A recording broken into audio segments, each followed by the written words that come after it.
right, so we're still working on the preliminary. The first grade that you got was the outline. Now we're going to start working on the interior lines. Very important areas to pay attention to is the hole and where the sole meets the shoes.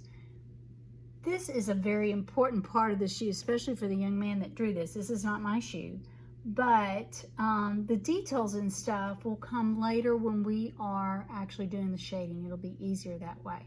So what we want to do is we want to check the halfway point of the shoe against the halfway part of the photo. So if you check this to this, you can see that that Nike swoosh is just about exactly where it needs to be. The tip of it touches the midpoint, and that's a really good thing. Now, one thing you can see though, by comparing the midpoint here, is look at that tongue. That tongue can move forward a little bit, and it's too big. So you see what I'm seeing here, you see that, and then you see this. So you can also use the midpoint to help you see things that you need to see. Now, there's another midline that you can look at, the one that cuts the vertical portion. So if you were to check this, that is a really good way to check to see if the sole is doing what it should do, and to check the toe of the shoe, seeing where that is located, how far it slopes down.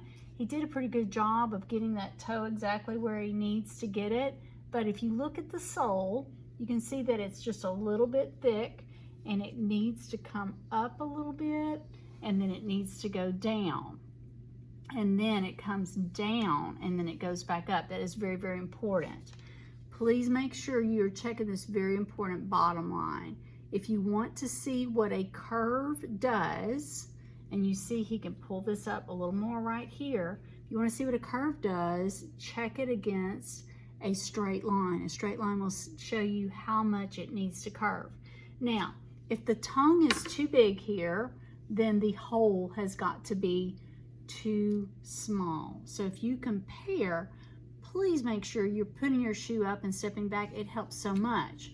So let's look at the distance for the entire hole. What I'm doing is I'm using this from, that's probably where that's one place that we can check or line it up with. If we take that, then we could compare it with another part. We know that this part was right when we checked this. So let's see. Okay, well that's not a really good comparison, but I will try to use it. All right, so on this shoe, the hole goes to there. So if we do this, and then that tongue is going to come up to here, so the hole should actually be about that big. So this part needs to come in. You see the negative space right there? So this needs to come in, and the hole needs to be about that big. So you can find some other part to measure it with.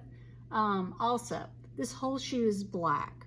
So when we start to shade, these details are not important. Getting major shapes, that's what's important, and the Nike symbol is not such a bad thing to do. So what we'll do is we'll do an overall medium dark shade for this, and then we will lighten a little bit right here with the eraser. We will darken as the shoe curls under right here as it's going into the sole. We'll make sure the hole is dark and that this is lighter.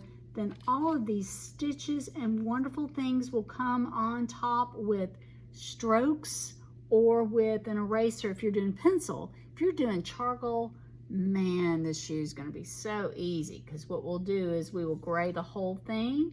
We'll add black, we'll add a little white and rub that in, and then we will slowly draw some of these lighter values on top. All right, good luck.